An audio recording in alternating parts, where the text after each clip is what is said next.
Hi everyone, this is face time with Surya Sudarshanan. ഇന്ന് എൻ്റെ കൂടെയുള്ളത് നേരറിയും നേരത്തെ എന്ന ചിത്രത്തിലെ താരങ്ങളും ഡയറക്ടറുമാണ്. സോ എല്ലാവർക്കും സ്വാഗതം. Thank you. എല്ലാവർക്കും സുഖമാണ്. എങ്ങനെ പോകുന്നു നേരറിയും നേരത്തിന്റെ പ്രൊമോഷൻസും കാര്യങ്ങളും? നന്നായിട്ട് പോകുന്നു. തുടങ്ങിയിട്ടേ ഉള്ളൂ അല്ലേ? വളരെ കുറച്ച് ദിവസങ്ങൾ ഓക്കെ, 30-ാം തീയതിയാണ് റിലീസ്. അപ്പൊ ആദ്യം തന്നെ നമുക്ക് ഡയറക്ടറിന്റെ അടുത്ത് തന്നെ ചോദിക്കാം. നേരറിയും നേരത്തിന്റെ ഒരു പോസ്റ്റർ മാത്രമാണ് ഇതുവരെ കണ്ടിട്ടുള്ളത്. എന്താണ് നേരറിയും നേരത്ത്? ഒരു ഇമോഷണലി ഹുക്കാവുന്ന ഒരു സിനിമയായിരിക്കും. ബേസിക്കലി ഒരു റൊമാൻസ് റിവെഞ്ച് ഡ്രാമ എന്നൊക്കെ പറയാവുന്നതാണ്. ഒരു നോർമൽ സ്റ്റോറി ലൈനാണ്, പക്ഷെ സംതിങ് ഡിഫറെന്റ്. ഓക്കെ, ഇതിന്റെ ടൈറ്റിൽ ഞാൻ പണ്ടത്തെ നമ്മുടെ ശങ്കർ സാറിന്റെ ഒരു ഫിലിമിലൊക്കെ കേട്ടിട്ടുണ്ട്. തീർച്ചയായിട്ടും. എന്താണ് ഈ ടൈറ്റിൽ ഇങ്ങനെ ഇടാനുള്ളത്? ഞങ്ങള് ടൈറ്റിലിന്റെ കാര്യത്തിൽ ശരിക്കും പറഞ്ഞാൽ ഒരു 125 ടൈറ്റിൽസ് നമ്മൾ ആദ്യം എഴുതിയായിരുന്നു. പക്ഷെ അതൊന്നും നമ്മൾ ഫുൾ ക്രൂ ഡിസ്കസ് ചെയ്യുമ്പോഴത്തേക്കും നമ്മുടെ സബ്ജക്റ്റും അതുമായിട്ടൊരു റിലേഷൻ, ഒരു കണക്ട് കിട്ടുന്നില്ലായിരുന്നു. പക്ഷെ അങ്ങനെ കാഷ്വൽ ആയിട്ട് നമ്മൾ ഗൂഗിൾ നോക്കുമ്പോൾ ഈ ടൈറ്റിൽ കിട്ടിയത്. നമ്മുടെ സബ്ജക്റ്റ് ആയിട്ട് കുറച്ച് കണക്ടിങ് ആണെന്ന് ഫീൽ ചെയ്യുന്നത്. അങ്ങനെയാണ് അതിലേക്ക് എത്തിയത്. ഓക്കെ, ഫറാമാമിന്റെ അടുത്ത് ഞാൻ നേരത്തെ ഉള്ള ഇന്റർവ്യൂവിൽ ചോദിച്ചിട്ടുണ്ട്. സ്ഥിരം ഒരു പാവം കുട്ടി വേഷങ്ങളായിരുന്നു ചെയ്തിരുന്നത് ഗെറ്റ് സെറ്റ് ബേബിയിൽ, പക്ഷെ കുറച്ചും കൂടെ ഡിഫറെന്റ് ആയിട്ട് കിട്ടി. ഇതിലിപ്പോ എങ്ങനത്തെ ഒരു കഥാപാത്രമാണ് ചെയ്യുന്നത്? ഇതിലെ കഥാപാത്രത്തിൻ്റെ പേര് അപർണ എന്നാണ്. അപർണ ഒരു MBBS സ്റ്റുഡൻ്റ് ആണ്. അപർണയെ ചുറ്റിപ്പറ്റിയാണ് കഥ എന്ന് വേണമെങ്കിൽ പറയാം. അങ്ങനെ ഒരു പാവം കുട്ടിയല്ല. അങ്ങനെ ഒരു പാവം കുട്ടിയല്ല. എനിക്ക് ഒരുപാട് പറയാൻ പറ്റില്ല. ഒരു ത്രില്ലർ സ്വഭാവം ഉള്ളതുകൊണ്ട് ഒരുപാട് പറയാൻ പറ്റില്ല. പക്ഷെ ഇതുവരെ ഇപ്പം അമ്മിണിപ്പിള്ളയിലോ അല്ലെങ്കിൽ സോമന്റെ കൃതാവിലോ ഒന്നും കണ്ട പോലെ അല്ല. ഡിഫറെന്റ് ആയിട്ടുള്ള കഥാപാത്രം ആണ്. Definitely. Yes yes yes. Alappuzha gymkhana കണ്ടു, അടിപൊളിയായിരുന്നു. Thank you. ഇതുവരെ ഒരു ചിൽ ക്യാരക്ടേഴ്സിലാണ് ചേട്ടനെ കണ്ടത്. അതുമല്ല, എല്ലാവർക്കും സീരിയസ് ആയിട്ടുള്ളൊരു എന്ത് ക്യാരക്ടറാണ് ഇതിൽ, എന്ത് വേഷമാണ് ചെയ്തത്? ഞാനിതിൽ അശ്വിൻ എന്ന് പറയുന്ന ഒരു ക്യാരക്ടറാണ് ചെയ്തത്. ഷിബ്ലയുടെ ക്യാരക്ടറിന്റെ ലൈഫിലേക്ക് വരുന്ന ഒരു ആളാണ്. അത്രേ പറയാൻ പറ്റുള്ളൂ. അതെ, ഇനി പറഞ്ഞാൽ ശരിയാവില്ല. ഇവിടെ പുതിയ രണ്ടാളും കൂടെ ഉണ്ട്. എന്താണ് പേര്? എന്റെ പേര് ഐശ്വര്യ. ഐശ്വര്യ. എന്റെ പേര് ശ്വേത.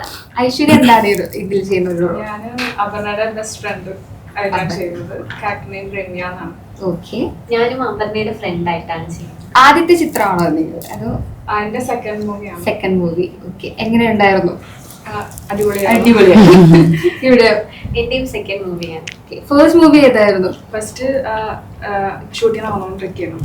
അപ്പൊ റിലീസ് ആവാൻ പോകുന്നത് ഫസ്റ്റ് മൂവി ഇതാണ്.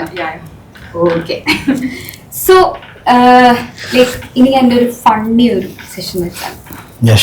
കുറച്ച് നേരം നമുക്ക് സീരിയസ് ഒക്കെ വെച്ചിട്ട് കുറച്ച് ഫണ്ണാവാം.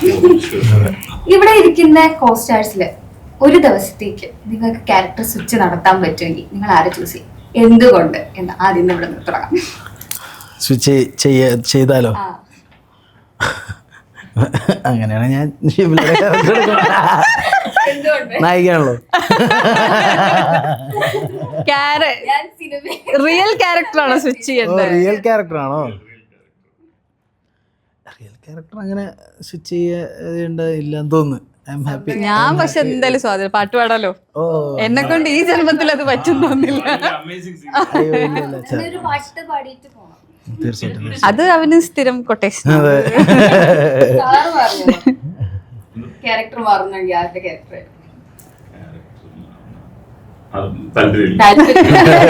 എനിക്ക് എന്റെ ക്യാരക്ടർ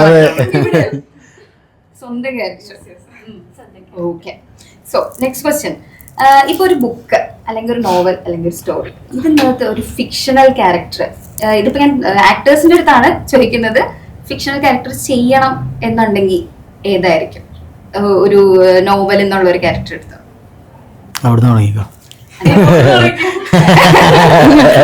ആ കുട്ടി MBBSന്റെ പുസ്തകം മാത്രം വായിക്കാറുള്ളൂ.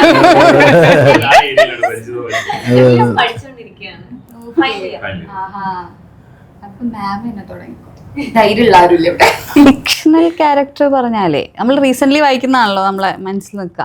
അപ്പോൾ ഞാൻ ആരാച്ചാർ വായിച്ചിട്ട് കുറച്ചായിട്ടുള്ളൂ. പക്ഷെ ഒരുപാട് ഭയങ്കര ഈസി ആയിട്ട് വായിച്ചൊരു പുസ്തകമല്ല. പക്ഷെ എനിക്ക് ഭയങ്കര കോംപ്ലക്സ് ആണ് അതിലെ ലേഡി ആരാച്ചാർ എന്ന് തോന്നിയിട്ടുണ്ട്. ക്യാരക്ടർ വൈസ് നല്ല രസം ഉണ്ടാവും.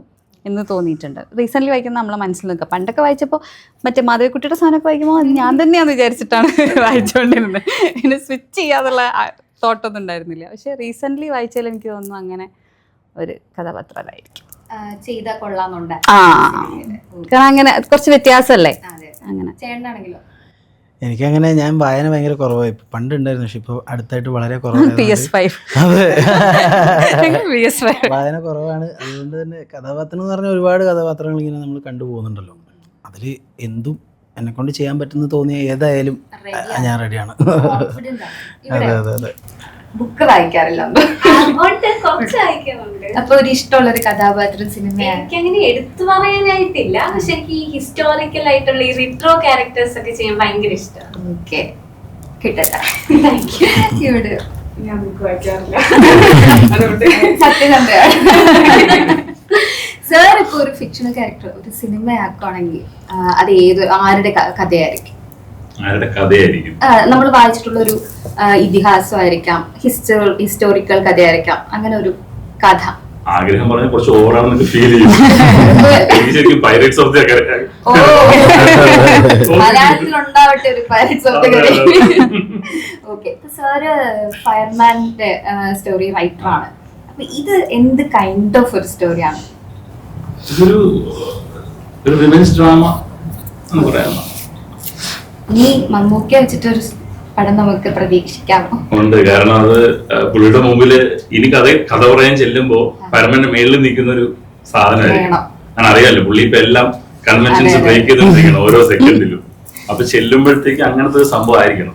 മമ്മൂക്ക കൂടാതെ ഇനി ഒരു നടനെ വെച്ച് ചെയ്യണമെന്ന് ആഗ്രഹം ഉണ്ടെങ്കിൽ അതായിരുന്നു പോയിന്റ് അതർ സൈഡാണ്. ഓക്കെ, ഇനി കോമൺ ആയിട്ടുള്ള ക്വസ്റ്റ്യൻ. ഈ ഇടയ്ക്ക് ഇതൊരു ഫണ്ണിയാണ് കേട്ടോ. ഈ ഇടയ്ക്ക് ഇറങ്ങിയൊരു നേരിറങ്ങിയ നേരത്ത് ഉണ്ടായൊരു ഷോക്ക് ഇൻസിഡന്റ് ഷെയർ ചെയ്യാവോ എല്ലാവരും? എല്ലാ ദിവസവും ന്യൂസ് ചാനലിൽ പക്ഷെ അത് നേരാണോന്ന് ചോദിച്ചാൽ ഫണ്ണായിട്ട് നേരെ അറിയാം അല്ലേ? എന്തായാലും പറ്റിച്ചിട്ടുണ്ടെങ്കിൽ സമയമില്ല. അല്ല അങ്ങനല്ല, ഒരാളെ പറ്റിക്കാനൊക്കെ ഭയങ്കര എഫേർട്ട് അല്ലേ? ശരി, അതിനൊപ്പം തന്നെ അറിയല്ലോ. അപ്പൊ തന്നെ അറിയാം. ഒരു ദിവസം നമ്മുടെ ഒരു നെയ്ബർ ഒരു കുട്ടി വന്നിട്ട് ഒരു ലിസ്റ്റ് കൊണ്ടുവന്നു. രാവിലെ 7 മണിക്ക് വന്ന് കോളേജിൽ അടിച്ചു. ഞാൻ ഡോർ തുറക്കുമ്പോഴത്തേക്ക് പറഞ്ഞു, ആ ചേട്ടാ ഇത് ബില്ല് 2000 സംതിങ് ഉണ്ട്, ഇത് തരാനുള്ളതല്ലേ, നാളെ തരുമോ? ഏത് ബില്ല് തരാൻ? അല്ല ചേട്ടൻ തരാനില്ലേ 2000 സംതിങ്? പിന്നെ GPay ചെയ്യാൻ GPay പോയില്ലല്ലോ. ഞാൻ പട്ടയച്ചു. അപ്പൊ അതിന്റെ ബാക്കിൽ അത് ഡീറ്റെയിൽസ് തരും. ഞാൻ ബാക്കിൽ തിരിച്ചു നോക്കുമ്പോഴത്തേക്ക് ഏപ്രിൽ ഫുൾ. കുറച്ച് ബില്ലൊക്കെ ഉണ്ടോന്ന് അപ്പൊ തന്നെ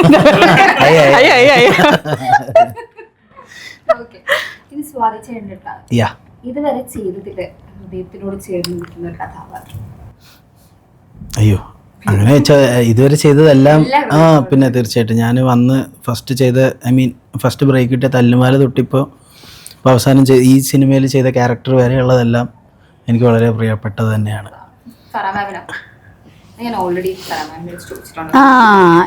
അങ്ങനെ ചോദിച്ചാൽ എനിക്ക് അമ്മിണിപ്പിള്ളയിലെ കഥാപാത്രമാണ് എപ്പോഴും.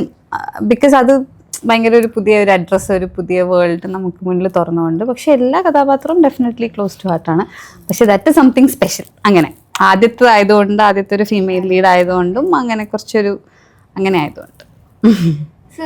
സാറിന്റെ നമുക്ക് എന്ത് കൈൻഡ് ഓഫ് സ്റ്റോറീസ് പ്രതീക്ഷിക്കാം? ഇനി ഇവിടെ നിന്ന് ഡിഫറെന്റ് ആയിട്ട് എന്തൊക്കെ സ്റ്റോറീസ് നമുക്ക് പ്രതീക്ഷിക്കാം? അടുത്തുള്ളൊരു 2 സ്ക്രിപ്റ്റും ഓൾമോസ്റ്റ് എഴുതി കഴിഞ്ഞതാണ്. രണ്ടും ഒരു ഫീമെയിൽ ഓറിയന്റഡ് ആണ്. ഒരു ഫീമെയിൽ ലീഡ് ചെയ്യുന്നൊരു പരിപാടി തന്നെയാണ്. രണ്ട് രീതിയിലുള്ള പരിപാടിയാണ്. ത്രില്ലർ ജോണർ തന്നെ ഉണ്ട്. വേറൊരു കാര്യം പറഞ്ഞു, ഈ മൂവിയുടെ ക്ലൈമാക്സ് ഇന്ത്യൻ സിനിമ ഇതുവരെ കണ്ടിട്ടില്ലാത്തൊരു ക്ലൈമാക്സ് ആയിരിക്കും കേട്ടു. അതെന്താന്ന് പറയാൻ പറ്റില്ല. ഒരു സംഭവം നമ്മൾ വെച്ചിട്ടുണ്ട്, സസ്പെൻസ് ആണ്. അതാണ്, അതുകൊണ്ട് അത് ആ ഏരിയ ഒട്ടും ഒന്നും പറയാൻ പറ്റില്ല. ഓക്കെ, അപ്പൊ എന്തോ വലിയ എന്തോ പ്രതീക്ഷയുണ്ട്. സംതിങ് ഒരു പുതിയ വഴിയിൽ നമ്മളൊരു അറ്റംപ്റ്റ് എടുത്തിട്ടുണ്ട്. എടുത്തിട്ടുണ്ട്. എല്ലാം ഓഡിയൻസ് ആണ് പറയുന്നത്. ഓക്കെ, അപ്പം എല്ലാവർക്കും എന്താ ആശംസ നേരുന്നു. നേരറിയും നേരം നല്ലതുപോലെ തിയേറ്ററിൽ റൺ ചെയ്യട്ടെ. ആൻഡ് പ്രേക്ഷകരോട് നിങ്ങൾക്ക് എന്താണ് പറയാനുള്ളത്? പ്രേക്ഷകർ ഇതുവരെ കണ്ടിട്ടില്ലാത്ത രീതിയിൽ വളരെ അൺപ്രഡിക്റ്റബിൾ ആയിട്ടുള്ള ഒരു സ്റ്റോറി ലൈൻ ആണ്. ഒരുപാട് ഡിഫറെന്റ് ആയിട്ടുള്ള എലിമെന്റ്സ് ഉണ്ട്. വേറെ ആർക്കൊന്നും പറയാനില്ല.